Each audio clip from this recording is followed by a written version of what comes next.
ભારતીય સેનાની ત્રણેય સશક્ત સેનાએ ઓપરેશન સિંદૂર થકી આપણા ત્રિરંગાને ગૌરવ અપાવ્યું।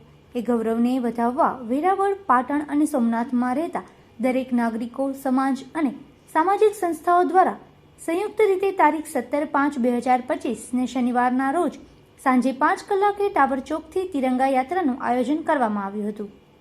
ભારતીય સેનાનું બળ વધારવા સોમનાથ, પાટણ, ભીડિયા, ભાલકા અને વેરાવળની તમામ સામાજિક, શૈક્ષણિક, આરોગ્ય ક્ષેત્રની સંસ્થાના હોદ્દેદાર, વેપારી મંડળ, ધાર્મિક સંગઠનો, રાજકીય આગેવાનો સહિત તમામ નગરજનો, ભાઈઓ, બહેનો અને યુવાનો જોડાયા હતા અને રાષ્ટ્રભાવનાની આ ઘડીના સાક્ષી બન્યા હતા।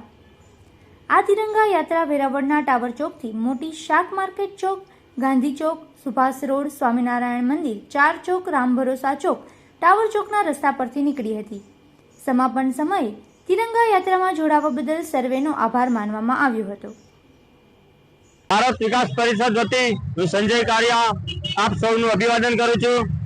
પોતાના દેશની સુરક્ષા માટે પૂરા આન બાન અને શાંતિ લડીને સમગ્ર વિશ્વને પોતાની જબરદસ્ત શક્તિ, સામર્થ્ય અને સાયુજ્યનું અપ્રતિમ દર્શન કરાવનાર ભારતના વીરબંકાઓને એક સેલ્યુટ। આપણા એ પરાક્રમ વીરોને સમગ્ર દેશની જનતા દ્વારા કોઈ પણ પ્રકારના નાત, જાત અને સંપ્રદાયના ભેદભાવ વગર તિરંગા યાત્રાના માધ્યમ દ્વારા સલામી આપી રહ્યા છે। ત્યારે મા ભારતીને વંદન કરી રહ્યા છે। ત્યારે આ મહાન ભારત દેશના એક નાગરિક હોવું એ આપણા ગૌરવની વાત છે। ધન્ય અસ્મિ ભારત અત્યન, મને ભારતીય હોવાનું ગૌરવ છે।